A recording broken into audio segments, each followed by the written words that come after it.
This meeting will be recorded, so if you'd like to change your name, the recording will just be of me and Helen on screen. But if you want to change your name in the comments, please feel free to do that now. Your cameras and audio will be off. This is expected to be, sorry, medication reminder. This is expected to be quite a busy session. We've had well over 100 people sign up, so we're going to have to be quite motivated, shall we say, to get this done. We will not, and I'm going to say this now, we're not going to get through all the questions. So we're going to do our best, but hopefully it will still be a really useful session. If you do have questions, please pop them in the chat now. You should be able to find the chat box like under the video screen bit, just down here. You can pop your messages directly to me or to Link Fairy, I think, and Link Fairy will forward them to me.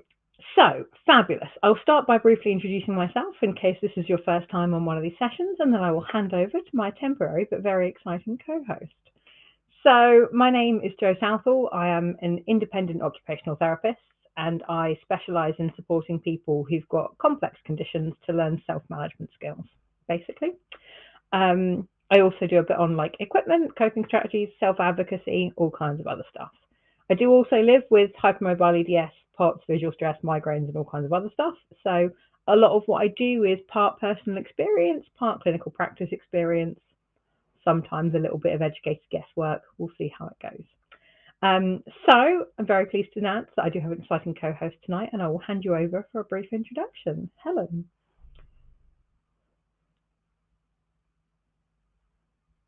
Oh, Link Fairy, can you unmute Helen, please? I don't know what's going on there. Ooh, or can I do it? Ooh, I can do it. I think. There we go. Brilliant. So thank you, Jo, for that introduction. So I'll leave to whether I'm exciting or not to the audience to decide. As Jo said, my name is Helen Eftekhani, and I'll give you a little bit of background to myself. So I'm a nurse by background. I'm a cardiac nurse, and I spent many years working in cardiology. And it must have been about 13 years ago, I set up a syncope clinic. So a lot of us were encouraged to set up syncope clinics for people who faint and pass out because they were looking for the weird and wonderful in cardiology. And of course, what we mostly saw was people that had what we call vasovagal syncope, orthostatic intolerance, and also the people with POTS came through. And I had a really amazing consultant that I worked with for about 3 years that really skilled me up with around POTS and the needs of people with POTS. And of course, also the association with predominantly hypermobile Ehlers-Danlos syndrome at the time. Unfortunately, he no longer works with us, and he works abroad now. And so I really became, most of the work I'd done in cardiology was around self-management and supporting people with cardiac conditions and self-management. And what really struck me about people with, particularly the overlap with POTS and during hypermobility and Ehlers-Danlos, is actually that the quality of life was so impacted. And in fact, there was very limited services out there. So over time, and that was about 11 years ago now. So over the time period, I've become, I've learned a lot from people who come to my clinic and tell me things. I've learned an awful lot from people just like yourselves that have come to me and explained things to me, and I've listened to them, and then I pass that information and those thoughts on to others. And then I've also, I was really lucky about 4 years ago, I was awarded some funding from the British Heart Foundation to do a PhD. My PhD I've just finished and completed, and that's around looking at supportive self-management POTS. So I've just had a publication where I looked at, I did the largest interview study to date, really, with POTS, with people with POTS. And of course, we had people in the interview sample that had hypermobile Ehlers-Danlos and during hypermobility diagnoses. And so we looked at the experience of POTS, and then also healthcare practitioners who look after people. So that's been published. I can find the link at some point so that you've got the link in the chat. So I think you'll find, I think a lot of some of the themes that came out with POTS, I think is probably relevant to the hypermobile, like people being disbelieved, dismissed, going on long diagnostic journeys, not being understood properly, and having lots of huge impacts on quality of life as a result of that. That's a little bit about me. Fabulous. Okay, so we can dive in with some questions. Before we start, I will just say we cannot give advice on specific medical situations. Um, Firstly, it's not really appropriate in a public setting, and secondly, we don't have access to your records and the detail we need to answer those questions safely. So we can give general advice and we can talk a little bit about where you might like to get referred to and how to get support, but we're going to have to keep it fairly general. That does not mean it won't be useful though. So first, I'm going to do the advanced questions and then we'll dive into the chat and see what else we can cover. So what aspect of POTS do you get asked about most and what advice would you give? Oh God, everything. So I think once somebody with these type, it really does cover everything.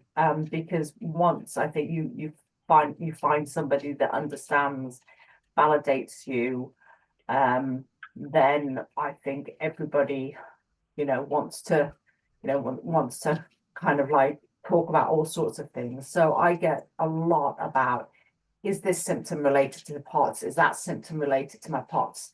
Is my chest pain? Is my gastric problems?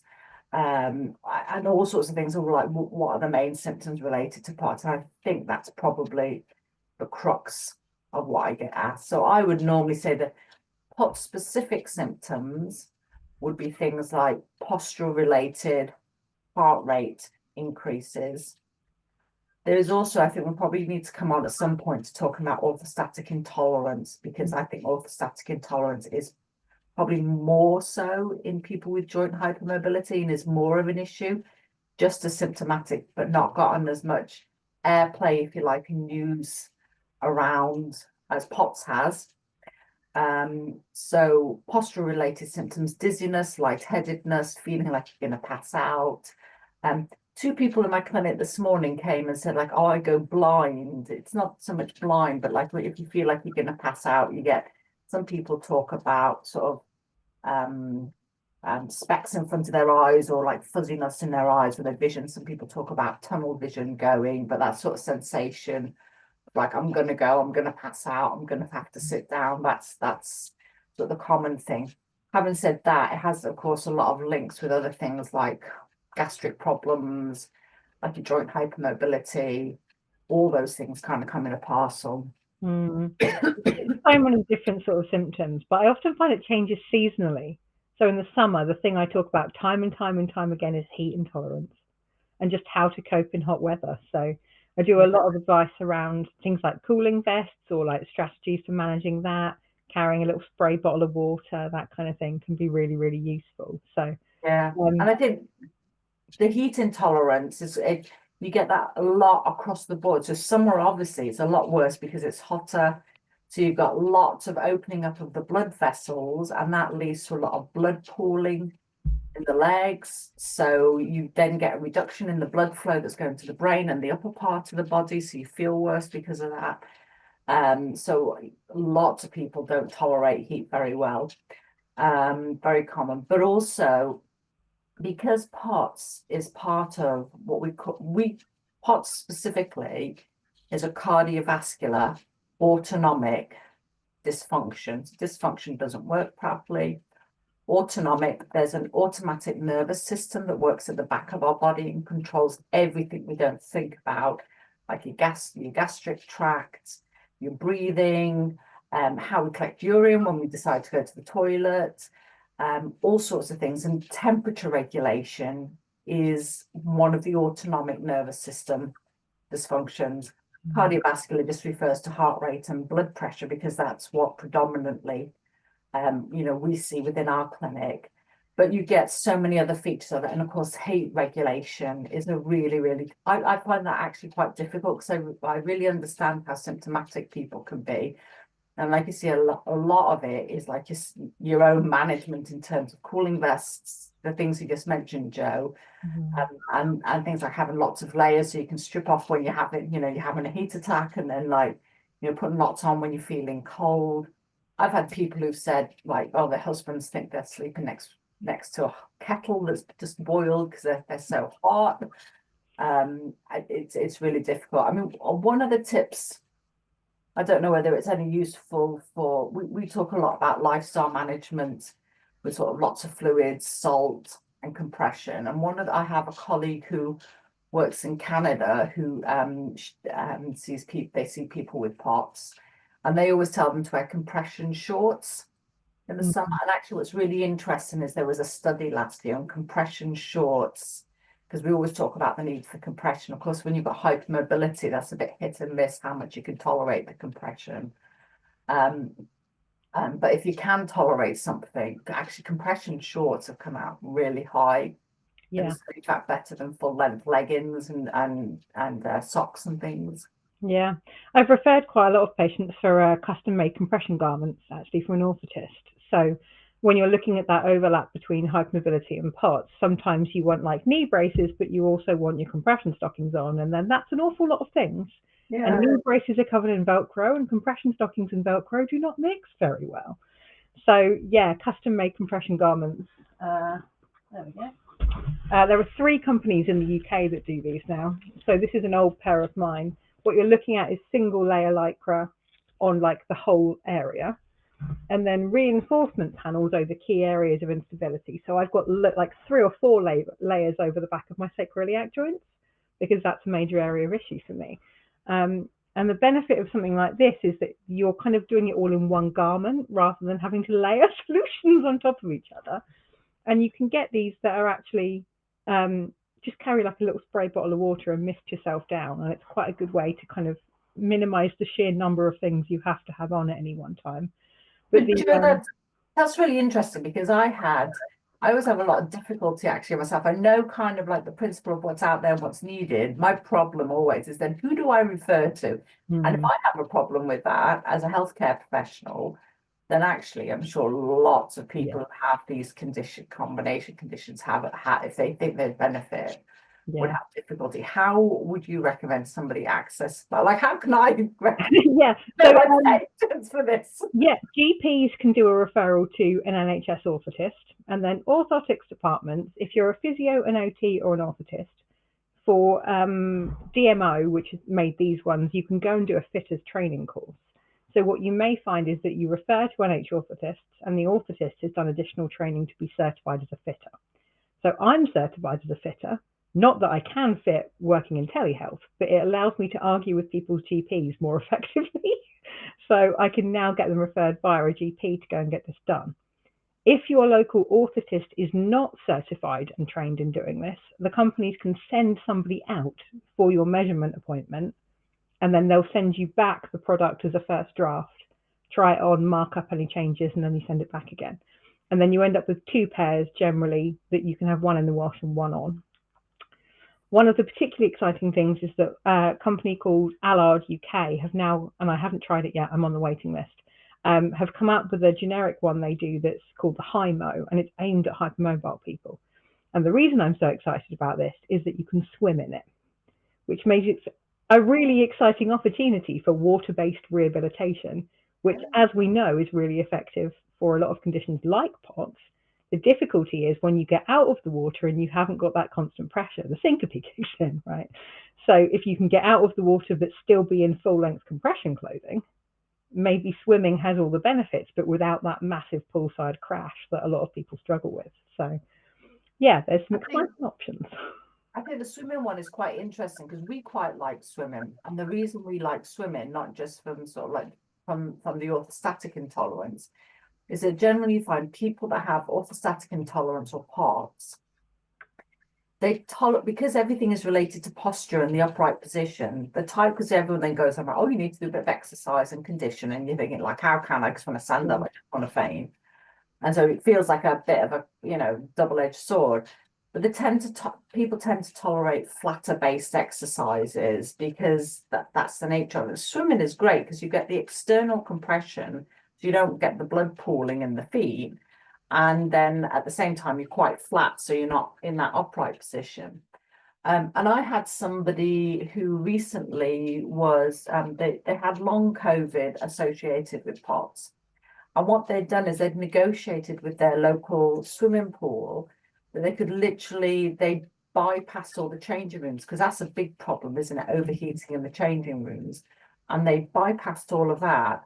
The manager had okayed it, and they literally went into where the swimming pool was, took their joggers and sweatshirt or whatever they had on off, swam, and then literally got off, quickly damped down a bit and put their stuff on and just did a runner rather than having to go through the changing rooms. And that was approved. And I thought that was quite a handy thing Yeah. to know for people. Yeah. Really, really like solutions like that one. Love it. Yeah. Okay. We're going to crack on. I think I may have POTS, but I'm not exactly sure. Can you explain the main symptoms and what I should do next? Do I need to see my GP? So the main symptoms are around, like I said, what we call, it's technically called orthostatic intolerance. And orthostatic means upright position, intolerance, not tolerating it. So the main symptoms and the diagnostic criteria is that you need to have persistent symptoms for longer than 3 months. So we can all get, you get a flu bug or something, you might feel dizzy and lightheaded after that for sometimes a week. Sometimes you get a viral infection that can go on a few weeks. So it's not something that the minute you're unwell with something or something happens, that we say, right, you must have POTS. It has to be more what we call chronic or long term. So we usually have to have the symptoms for at least 3 months, because a lot of things that are due to viral infections and everything else is part almost of normal human physiology in an infective state or a state of unwell and being ill. And it should resolve after 3 months. If it doesn't, then that becomes more chronic. So that's one thing to look out for.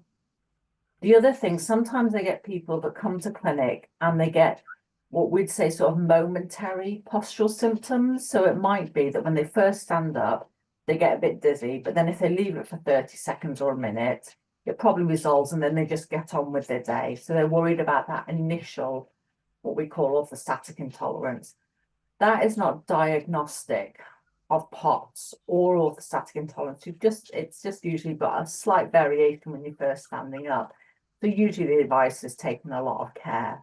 So those are two of the criteria. It needs to be symptoms that go sort of, a little bit longer. I would look at sort of changes in heart rate and blood pressure that go in the guidelines. It says after the second minute of what we call an active stand test.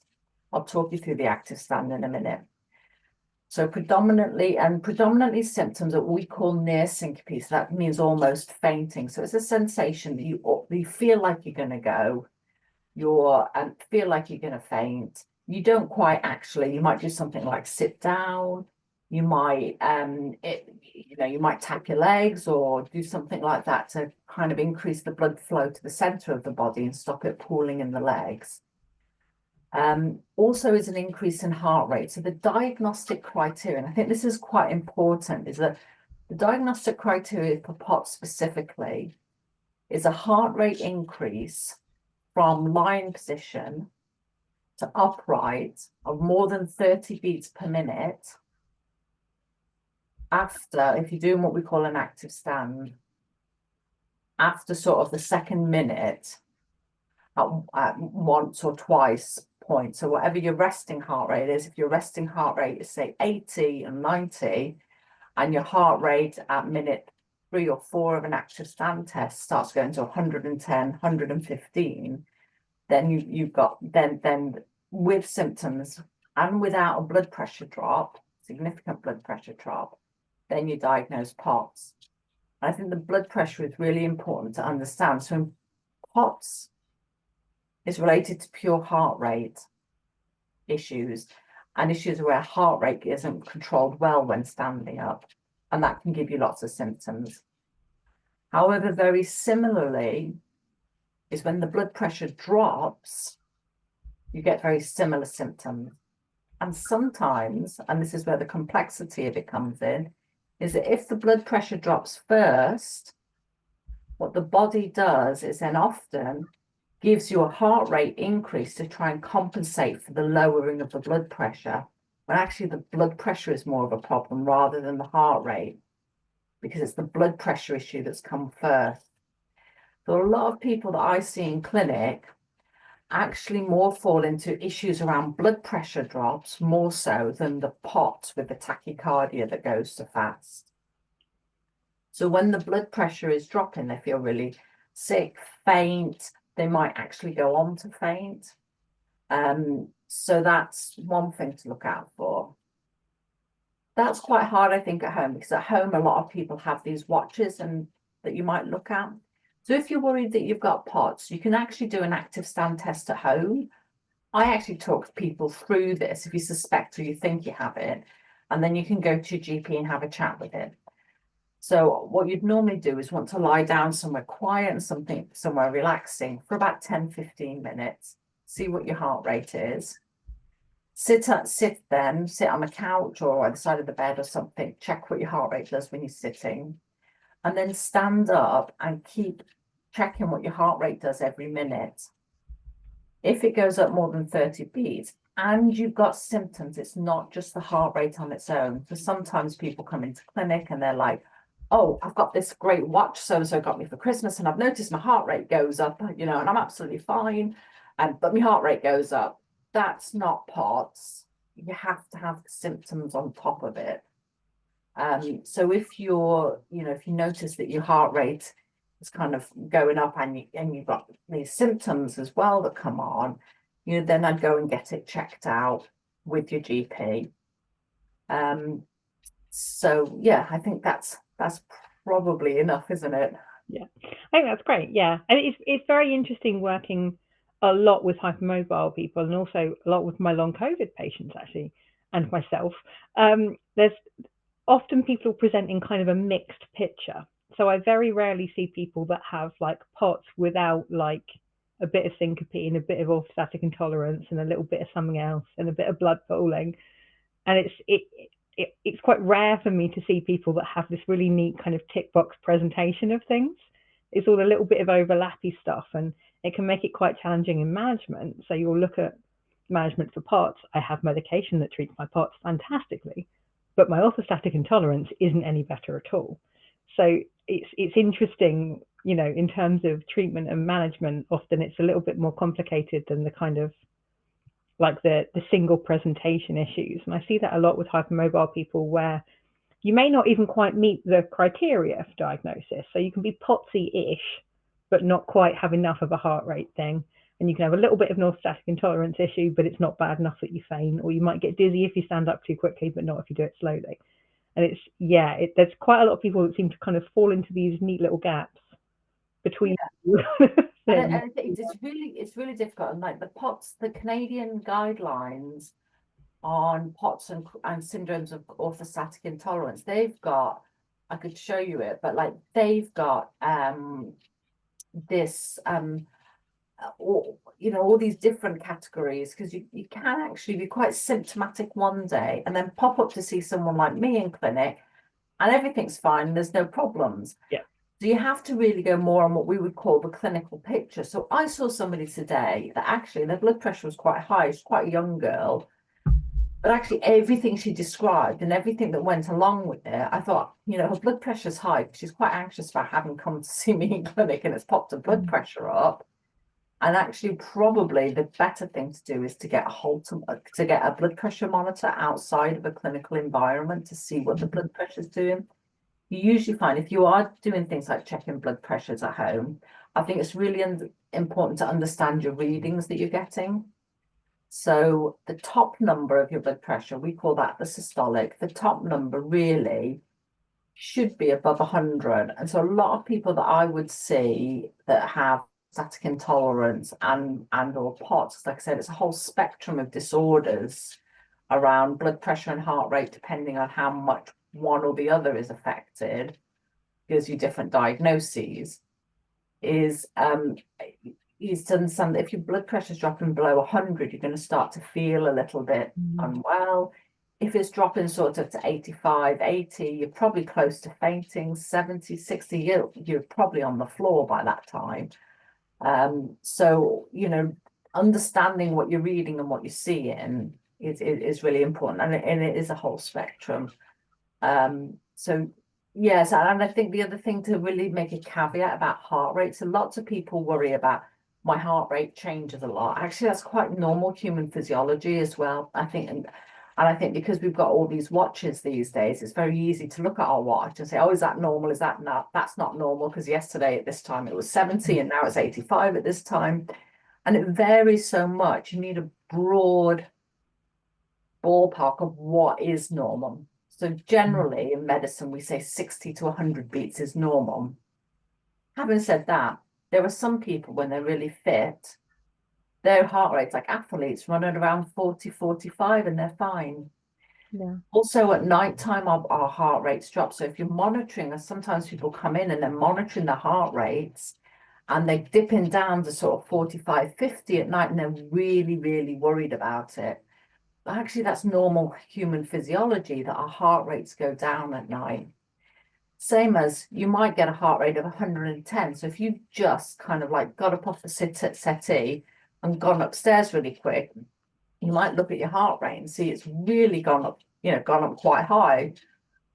That's not so much to worry about. You get high heart rates when you got ill, like my son's got the flu at the minute. So I bet you anything, I go and check his heart rate. Guess what? It's going to be up. Yeah. If you have asthma, for example, you have an asthma attack, your heart rate's going to go up. So we're looking for something that specifically happens with heart rate that is not associated with any of those other things. Mm. Yeah. Lovely. Okay. Right. Any advice if I've been to see my GP and they will not refer me for further tests? What can I do to help myself manage symptoms in the meantime? So I will just say that to start with, you are entitled to a second opinion if you disagree with anything a doctor or any other healthcare professional says to you. If you are worried, seek a second opinion.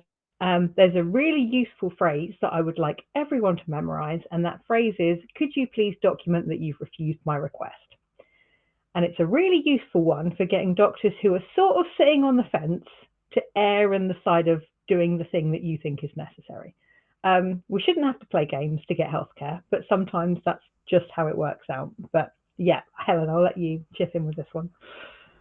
So what was the question again? Well, let's do how to get a referral if you don't. And what they can do in the meantime, yeah, so how Yeah. to manage symptoms in the meantime. So really two parts, which is one, about assessments, and two, what to do. So I think the first thing to realise, and I think this is quite hard I'm sure people, people particularly, hypermobility and Ehlers-Danlos syndrome is, medicine doesn't understand these enough. We know, I believe, the reason I believe is I see so much of it in clinic. You can't tell me that there's some mad hysteria that everybody out there's got all these symptoms and all these things going on and they're all independent and somehow they all come together and come into my clinic. It's not that. It's that there is these associations that we don't really understand. And medicine does not manage these things well because they haven't investigated them, they haven't got the testing of it. And medicine doesn't understand everything. I think also that because a lot of these conditions that we have, so like you have to be kind of play the game with the doctor as well, in that to understand from their perspective, they get training in certain amounts of things, and their training doesn't cover that. If somebody's training happens to be in a centre with POTS, then you probably have a little bit of a better understanding. If the training isn't in there in the centre in POTS and you have nobody around you and the only people that have ever seen anyone with POTS, you've seen them completely dismiss, the chances are you're going to have the same attitude, which isn't helpful. And I'm not saying that's a good attitude, but what you want is you want a referral from the GP at the end of the day. I always think, I actually had this discussion with somebody this morning. I actually think that multi GP practices are better than single or dual GP practices. So if you've got one GP in a surgery, then they're trying to manage everything. They're not up to date. Because what keeps you up to date is discussions you have with your colleagues. Is when you say, look, I don't understand this. What do you think? When you've got trainees that come in, that you're like training people up, you've got very junior doctors and things like that. So I always think you need to make certain you're registered with a decent practice, somebody who's got multi practitioners, somebody that believes you, and not that all, I would say female GPs, not always, They tend to be a little bit more sympathetic because there's so much now out about women's conditions being dismissed. So you can always ask for a second opinion. You can always change your GP practice if you think that it's that unhelpful, because even if you go somewhere and get a diagnosis, that's not the end of the journey. Because often if you've got these long-term conditions, that means you're going to end up in a lifetime with multiple interactions with the GP. So they don't have to be your best friend. You don't have to love them to pieces, but you need to be able to go and get something out of them that's going to work for you. So if it's not working for you, you know, it's possibly worth seeing if you can register with a different GP. So you can also get there is some information on POTS UK website around like sort of how to, you know, POTS on a page for a GP, I think it said is the leaflet that kind of is short and a snippet. You've got to remember GPs see multiple things over all, you know, they're 10 minutes per patient, their understanding of stuff, you know, is that it's a general practitioner training that they get. So going, you know, kind of armed with your leaflet sometimes can be helpful, although sometimes they will dismiss you still. Shouldn't be like that, but it can happen. But asking for those different opinions. I think GPs are a lot better than they used to be. If I'm really, really honest, so some of the referrals, I've been quite impressed by some of the referrals from the GPs that we get. So that's something to think about. And then what to do in the meantime. And you can also, by the way, there's a list of clinics on the POTS UK website that you can get referrals into. Sometimes that can be quite difficult because of commissioning arrangements, but those are always things worth looking at. The other thing, what can you do in the meantime? So I would always say, whenever I see people, is the cornerstone of what we do is lifestyle management. You've got to remember that the vast majority of people that have POTS and orthostatic syndromes, and I'll keep mentioning orthostatic intolerance conditions because, you know, I'm sure some people probably on the call think, oh, maybe I've got POTS, and actually they go and find out they're not. They've got something called orthostatic intolerance, you know, and they're like, well, that doesn't mean anything. POTS is everything these days, but actually people can be really, you know, unwell with orthostatic intolerance. But to manage the lifestyle elements, because we haven't got a huge amount of medicines in our arsenal to use to help people. So, you know, if you're going through a number of medications, you know, before you even hit the medication route, the studies into the lifestyle, I did a systematic review as part of my PhD study. And the studies in the lifestyle are probably the reduction in heart rate and the bumping of blood pressure with, and I'll come to the lifestyle in a second, is almost just as good as the medications. So a lot of people, when you're really symptomatic, you've been dismissed a lot and it's gone on for a long time, get really frustrated. So the focus becomes, quite understandably, on getting a diagnosis, seeing a clinician that understands. Then what happens, and this came out in my study, is you go and see a clinician, and what they do is they go, fluids, salt, and compression. And people go away and say, right, I felt dreadful. My quality of life is rubbish. I left school, I couldn't work, all these sorts of things. And I go and see them. And what do they tell me? Water and salt. You know, how bad is that? But actually, they are so important, keeping well hydrated. And it's absolutely king. And if you've got to think, a lot of the medications, even when we use them, I would say to women of childbearing age, don't become pregnant on these medications because we have no safety data in pregnancy. You have to think to yourself, what's that doing in my body? And so actually, if you can do things naturally through other mechanisms, brilliant. So fluids are really important. It doesn't have to all be water. Keeping about 2 to 3 litres a day is usually the recommendations. Having a pint-sized glass of water by the side of the bed. Most of us are dry overnight because we don't, generally, we might get up to go to the toilet, but we don't like to. So we often don't have much to drink before bed.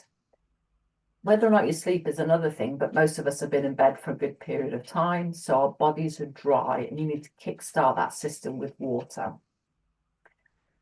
After that, within an hour of waking up, is trying to have additional fluids, additional pint of whatever, and it doesn't have to be water. The whole point of the lifestyle is to increase blood volume and keep that blood volume in the center of the body.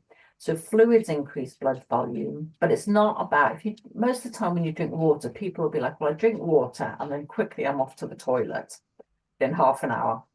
And the point is not to make you go to the toilet more. The point is to try and get your body to hold on to that fluid.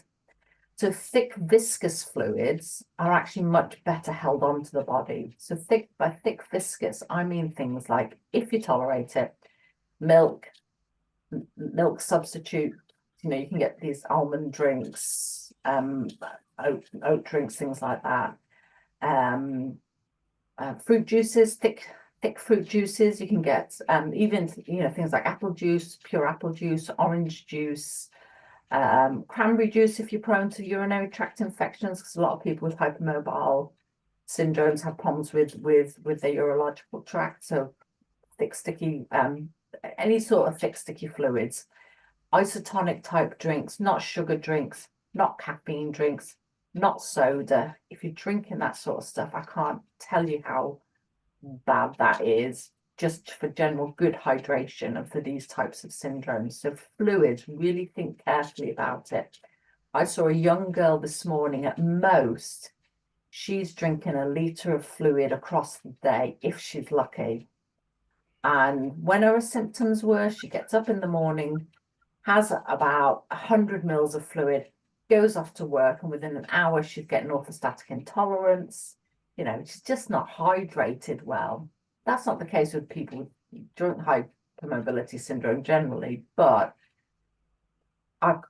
you know, it is not a simple message. It's a very important message. So I can't get across that enough.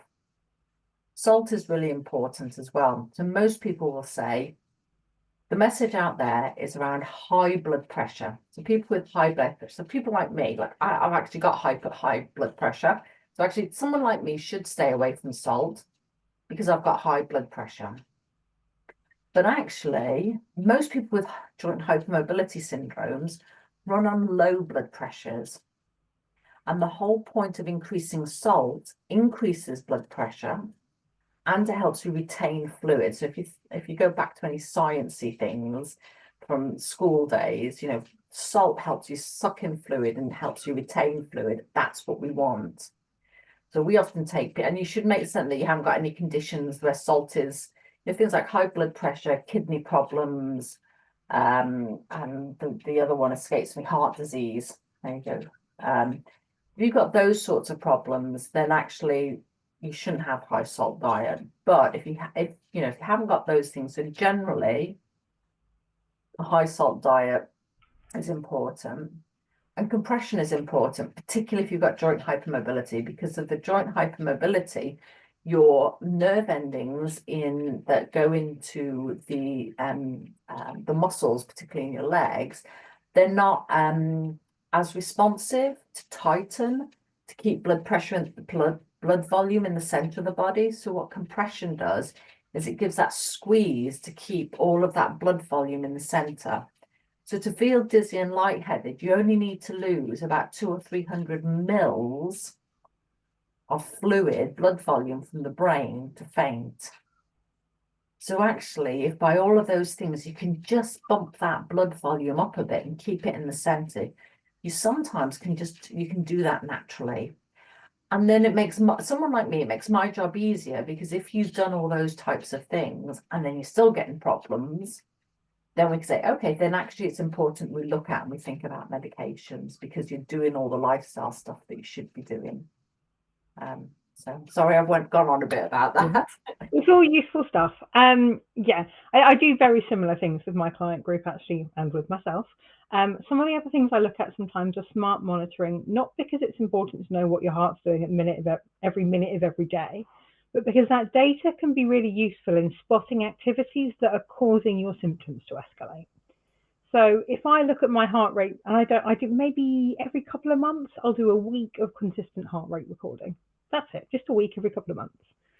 And I'll look at that and go, okay, yeah, I can see here that I'm getting really quite high heart rates and quite high symptoms first thing in the morning.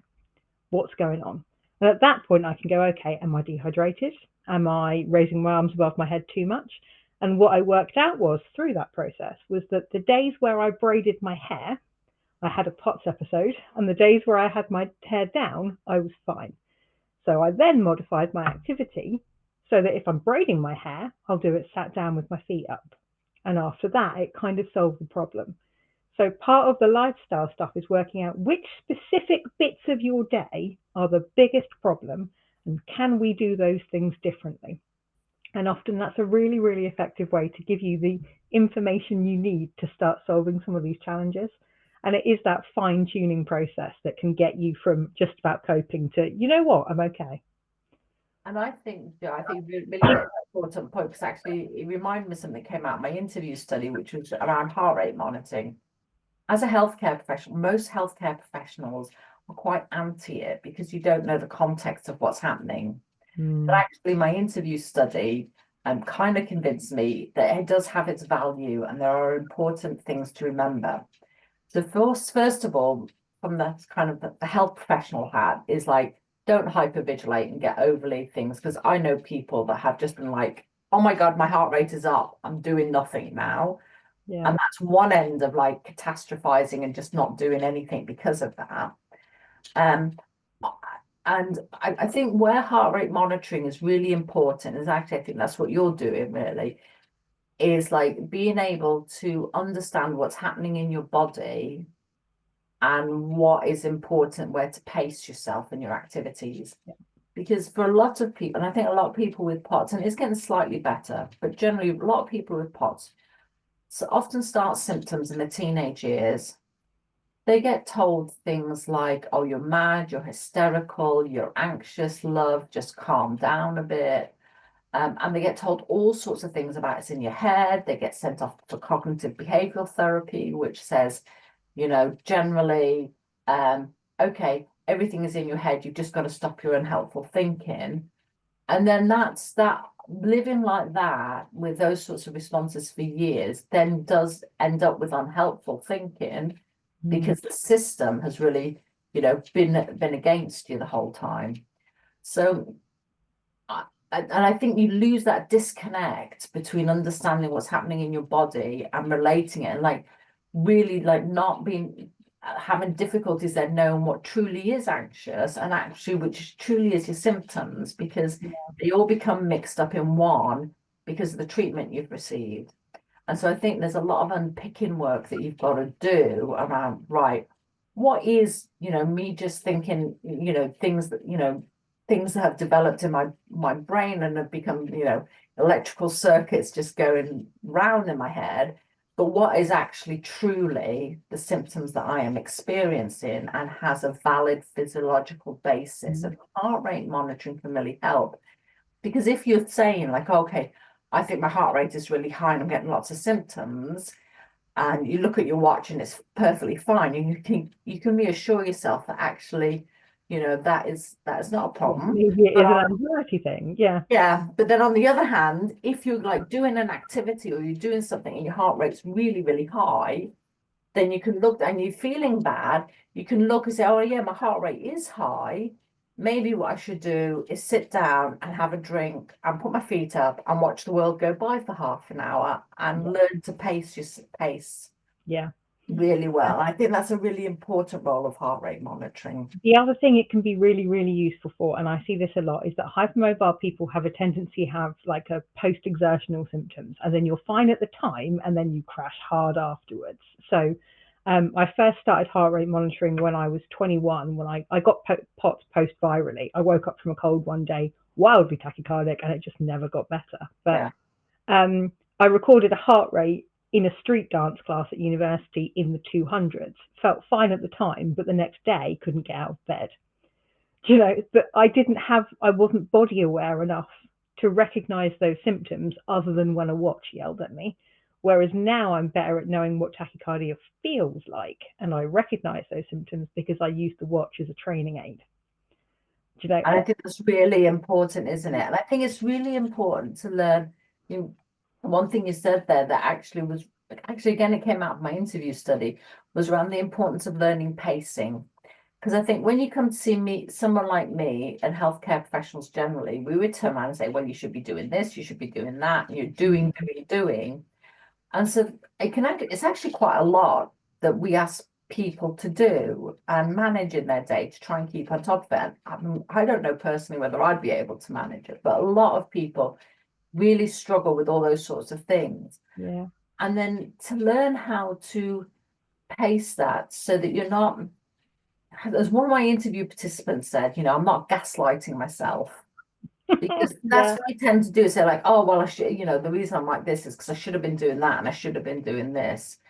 And to really learn that pacing and meaningful rest and just chilling. Because most people, I think what's really difficult is that because of the lack of understanding, I think a lot of people,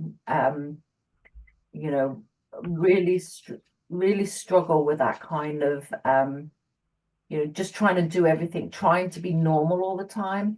And I think there's I think it takes people longer with the amount of issues that many people have, is to learn to adapt their identity and who they are for life with long-term conditions. I'm thinking of these as long-term conditions because a lot of clinicians don't explain that, you need to keep on top of this, and you can do quite well. You have a good quality of life. It may not be the life you envisaged when you were 16, 17 or 18. Have a good quality of life. And I think that's a lot of around, I think once you can learn to adapt your identity and who you are and what you're doing with your life and the activities and quality of life, I think then you can accept a little bit more sort of the pacing and the resting and that sort of thing, so that you can have a great life, not the life you may have thought of when you're like growing up. Yeah, I mean, probably 60% of my job is teaching pacing. Yeah. We wrote a whole course for it, so if you're struggling with pacing, please send me a message. Link Fairy, if you can find it, there is a post on my Facebook page from probably last year about heart rate variability and how I use smart monitoring for picking up flare-ups, and that would be a really useful extra reading thing if you can drop that in the chat. We're rapidly running out of time, so I'm going to start merging questions together to cover some things. So we've had quite a few questions about overlapping conditions, in particularly things like neurodivergence and things like mast cell activation. So as we all know, there's a big old overlap between hypermobility, POTS type staff and MCAS. Likewise, hypermobility, POTS type staff, neurodivergence of various kinds, often combination types. And I think it's really, it can be frankly maddening trying to work out which thing is causing which and what those overlaps are. But I think from my perspective, it's almost worth disregarding what's causing what and which of these conditions is relevant to which thing. You are yourself an individual, and these are the symptoms you have. What are the things that you need in order to function in the life that you live in? And actually, if you can't work out which condition is causing what, don't bother working it out. Just start chucking strategies at it and see what helps. And if it's helping, kind of sort of doesn't matter why it's helping. It just matters that it is. Yeah. I think there's a lot of trial and error that needs to be done, and I'm really sorry to everybody that it's kind of got to be like this, but we haven't got that. There aren't the answers out there. There isn't the research out there. And just as much as, if I step outside of, and I go and I talk to somebody who doesn't see the amount of people that I see, they'll still turn around and say to me when I talk about sort of the allergy associations and the joint hypermobilities and all of this, they'll still kind of say to me things like, "Are you sure there's not some madness there?" And it's like, no, because I really see this. So we just don't, we know we see it. People, there is definitely something there, and it's in the guidelines. It's in the Canadian POTS and orthostatic intolerance guidelines, all of these things. if you're asking me like what are the underlying mechanisms for all of this, I don't think medicine is really, there's a lot of kind of hypothesizing. It could be this, it could be that. An actual answer to it all, I don't think we haven't really got it. There have been inpatient groups, all of these anecdotal, like we were talking about autism and hypermobility having a link 20 years ago, and it only got proved like 2 years ago, So the anecdotal experience that you're living through is evidence right now. Will we get better evidence later? Probably. Does that change what the treatment outcomes are? Very rarely. So, the way medicine works is we need to understand like what are the mechanisms underneath, what's the cellular function, the physiological function, because then if you can understand what is at play at the background, then what you do is then you target specific enzymes or proteins or chemicals or whatever you do where you find certain mechanisms in order to develop a tablet. So if you're looking for like a magic tablet that's out there, it's not. In fact, I had somebody tell me that, a lot of stuff we just sort of stumble on in medicine. Like there was this drug called Zyban that was for people to stop smoking. They marketed it all at stopping smoking. No, was it Zyban? No, I know what it was. It was Viagra. So they marketed Viagra. I think it to stop smoking, and then notice this other side effect. There's always these things that you incidentally find. Yeah. We use a lot of ivabradine. Actually, ivabradine is used in heart failure and angina. Incidentally, we happen to notice it stops the tachycardia, so we think that's quite good, but it's not licensed for POTS. Yeah, there's a lot of weird overlap stuff. I was talking to some of my physio students yesterday, actually, about how a lot of the POTS medications were something else medications first. And we happened to notice it made a difference, so that's what you did. But there's a small but growing number of people being prescribed Viagra for Raynaud's syndrome, which is fascinating. But likewise, it's still used at altitude to improve kind of cognitive functioning and blood flow for like mountaineers. So yeah, it's a weird thing. If you look at a lot of the chronic pain medications, almost all of them started out being used for either epilepsy or depression, and then they realized they work better for pain than the original conditions and just kind of shoved the box to the side. So yeah, it is an interesting challenge at times. A lot of the other questions we're getting are about things like benefits and how to get support for things like that. So we've had questions on PIP. Again, that's a depressingly large part of my job. Somebody asked if I'd ever done assessments for DLA or PIP. I've been headhunted 3 times to work for the DWP. The first time I told them I'd rather be destitute and living on the streets than working for them. I hate them with every fibre of my being. I will get ranty. I'm not going to get ranty, but I will just say there's a tendency and a temptation to write what is your worst case scenario all of the time, and you cannot do that. It is fraudulent. What you can do is explain that you have a potential to be this bad or this bad, and you have no idea how you're going to function on any given day until you wake up. And what that means is all of us have to plan for worst case scenarios 24/7 to enable us to cope with the one time a week you do get a worst case scenario. So I think it's the variability. It's the variability, isn't it? Yeah. It really, these are variable conditions. Yeah. And chronic long-term conditions. Yeah. So, I think that's really important. And I think in my experience, I would say most people that I would come across, they tend to be quite quiet because of their healthcare experiences. So they don't like to actually, by the time they come to see us, they often don't like to talk much. They become quite introverted about their symptoms and like expressing and talking about it. And I think when it comes to DWP, you can't do that. You have to really put down, you can't sit there and say, yeah, I'm all right, that you might do to other people when they say, how are you? And you're just trying to be polite. You can't be polite on a DWP application. No, you cannot. You have to.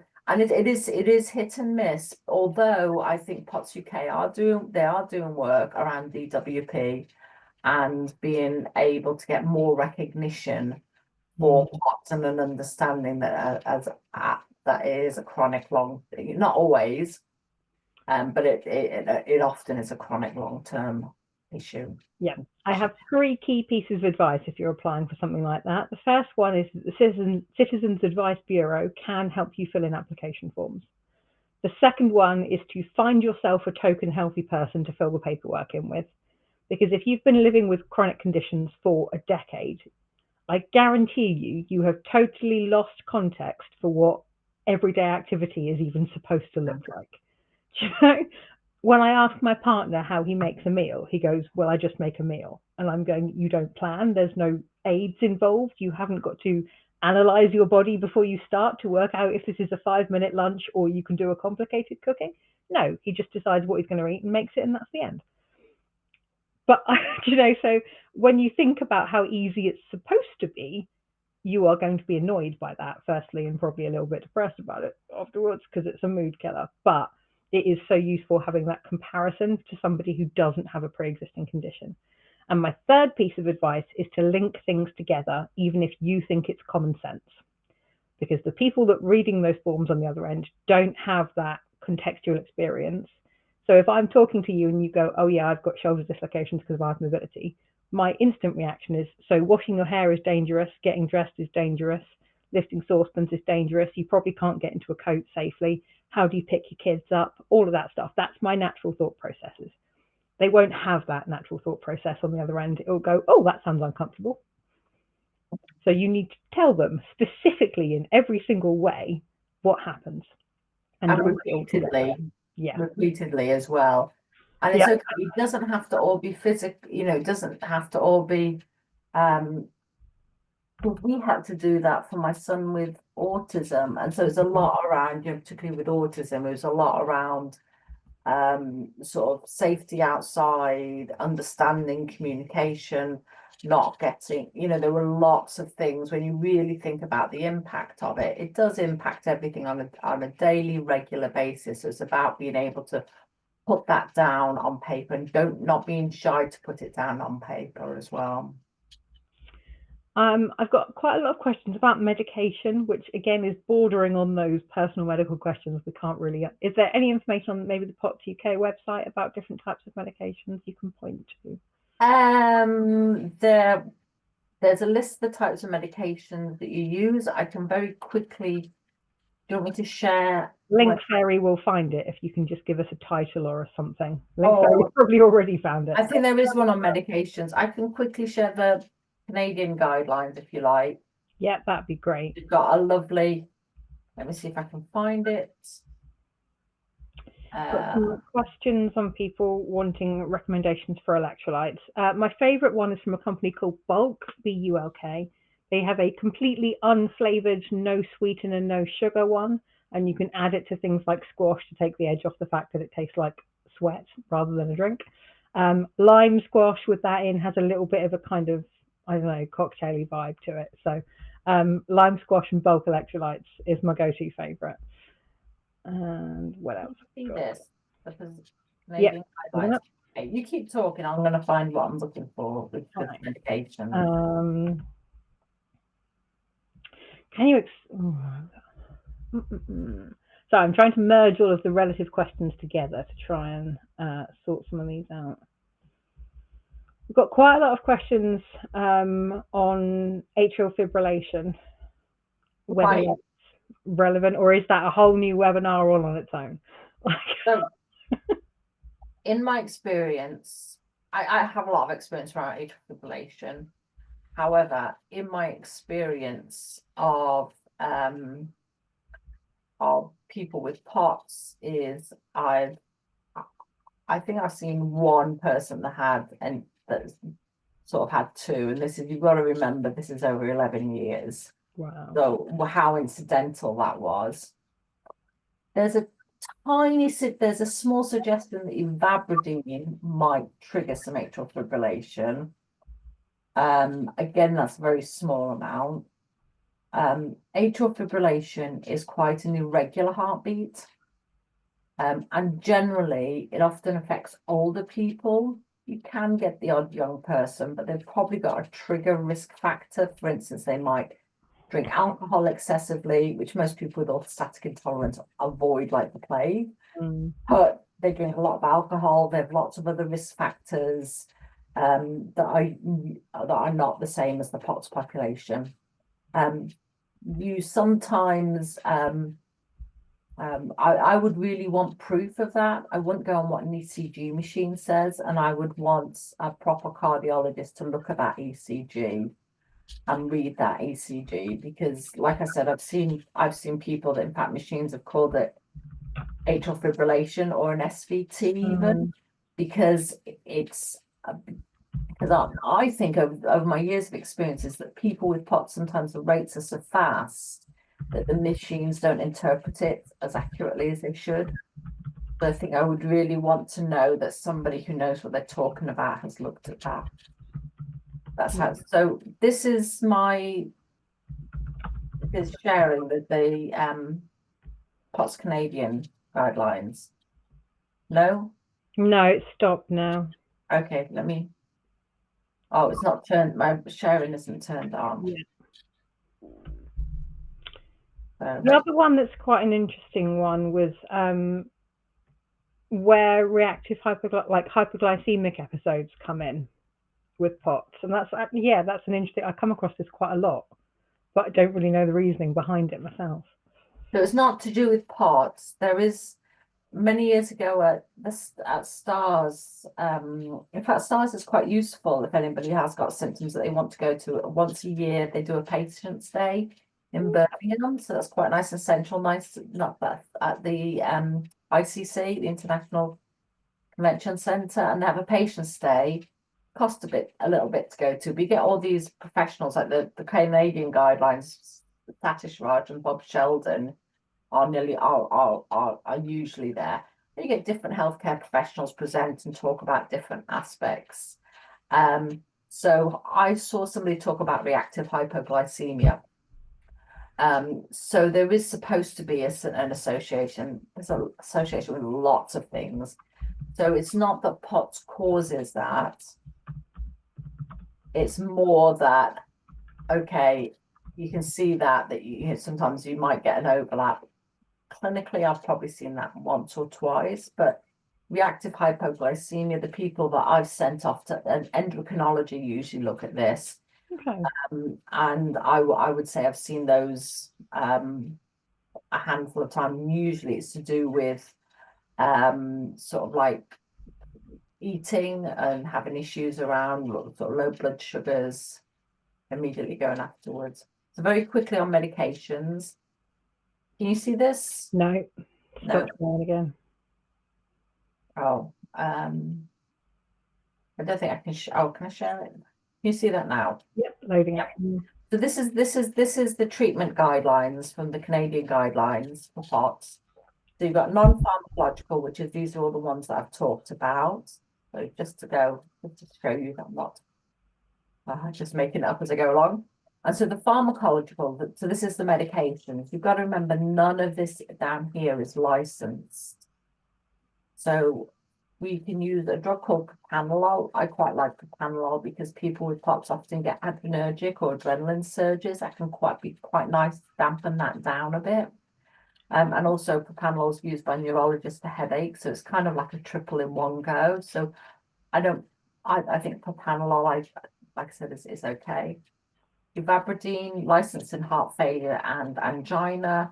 We do use a fair bit of ivabradine, a lot of people do, but it is not something that is licensed, and the pharmacology companies will tell you that as well, that we're not, this is not supposed to be used, but there are publications out there around the use of ivabradine. Midodrine helps bump up blood pressure, so blood pressure issues. Midodrine, very short acting, frequently needs to be taken across the day 3 times to bump your blood pressure up to keep you on your feet. Pyridostigmine, I have very little experience in. There are some centers that are using it a little bit more now. Hypovolemia, so there are some people with gastric problems that really cannot manage the 2 or 3 liters and really struggle with that. And so fludrocortisone, which is a bit more of a steroid-based drug, can be used in those circumstances. There are POTS UK do not recommend IV therapy as a routine routine treatment, and there are the vast majority of us in the UK would not use IV fluids as a routine treatment.